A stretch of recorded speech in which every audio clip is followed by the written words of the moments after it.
एक बार की बात है, एक बहुत बड़ा नेता एक साधु के छोटे से आश्रम में गया, क्योंकि उसने बहुत सुना था उस साधु के बारे में और उसके मन में आया कि मैं एक बार जाकर के देखता हूं कि लोग इतनी तारीफ क्यों करते हैं उसकी। तो जब वो उस आश्रम में गया तो वहां पर एक छोटा सा कमरा था जहां पर एक कालीन बिछा हुआ था। वहां पर कुछ लोग बैठे हुए थे नीचे और साधु जी सामने बैठे हुए थे। कुछ सवाल जवाब चल रहा था। तो जैसे ही वो अंदर गया, वो अकेला नहीं था, उसके साथ में 4 बॉडीगार्ड्स भी थे और उसको ये आदत थी कि जहां पर भी वो जाता था लोग अपनी जगह से खड़े हो जाते थे, उसकी तरफ देखते थे, हाथ जोड़ते थे, अपना सर झुकाते थे। लेकिन यहां पर ऐसा कुछ भी नहीं हुआ। साधु ने उसकी तरफ देखा तक नहीं, क्योंकि वो साधु किसी के सवाल का जवाब दे रहे थे। लेकिन नेता को इस बात पे गुस्सा आ गया। नेता को लगा कि ये मेरी बेइज्जती है।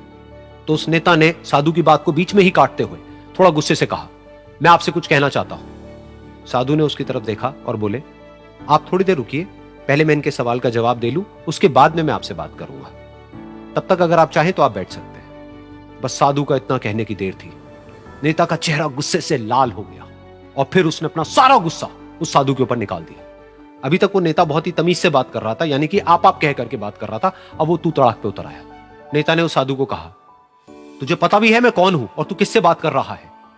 साधु ने उसकी तरफ देखा और कहा, मुझे इससे कोई फर्क नहीं पड़ता कि आप कौन हैं, लेकिन आप जो कोई भी हैं, अगर आप चाहते हैं कि मैं आपके सवाल का जवाब दूं या आपसे बात करूं तो आपको कुछ देर रुकना होगा। और साधु के ये कहते ही नेता गुस्से से पागल हो गया और वहीं सबके सामने चीखने चिल्लाने लग गया, अब मैं तुझे तेरी असली औकात दिखाऊंगा। तूने मुझसे पंगा लेकर के ठीक नहीं किया है। तुझे पता भी है मैं तेरे बारे में क्या सोचता हूं।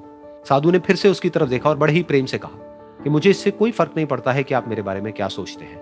आप जो चाहे वो मेरे बारे में सोच सकते हैं। फिर उस नेता ने बोला कि तू चाहे सुनना चाहता है या नहीं, लेकिन मैं तुझे बताऊंगा यही सबके सामने कि मैं तेरे बारे में क्या सोचता हूं। तू एक बहुत ही घटिया इंसान है।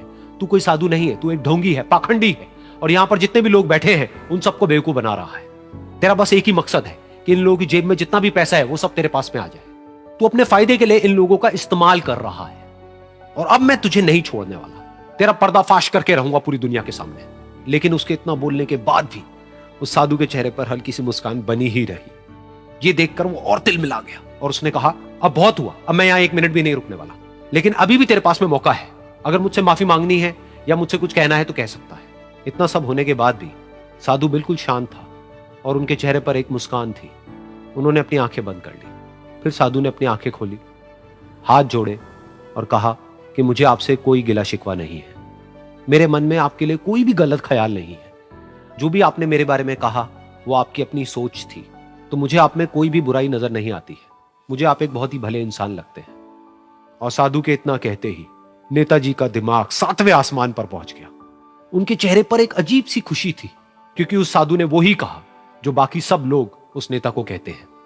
और वो खुशी खुशी उस आश्रम से अपने घर की तरफ चला गया और जा करके अपने पिताजी के साथ में बैठ गया। उसके पिताजी की आंखें बंद थी और वो ध्यान में थे। पूरी जिंदगी उन्होंने सिर्फ लोगों की सेवा करी और बदले में कुछ भी एक्सपेक्ट नहीं किया। तो थोड़ी देर बाद जब उन्होंने अपनी आंखें खोली और देखा अपने बेटे को अपने साथ बैठे हुए, तो उनके बेटे के चेहरे पर आज एक अजीब सी खुशी थी जो आज से पहले उन्होंने कभी नहीं देखी थी। फिर उसने एक एक करके सब कुछ बताया कि आज क्या हुआ, किस तरह से वो आश्रम गया, वहां पर क्या हुआ, उसने क्या कहा, उन्होंने क्या कहा। तो जब इसके पिताजी ने पूरी बात सुनी तो थोड़ा सा मुस्कुराए और अपने बेटे को देख करके बोले कि उन्होंने तुम्हारी तारीफ नहीं करी है, क्योंकि उन्होंने वो नहीं कहा कि जो तुम हो, उन्होंने वो कहा कि जो वो खुद है।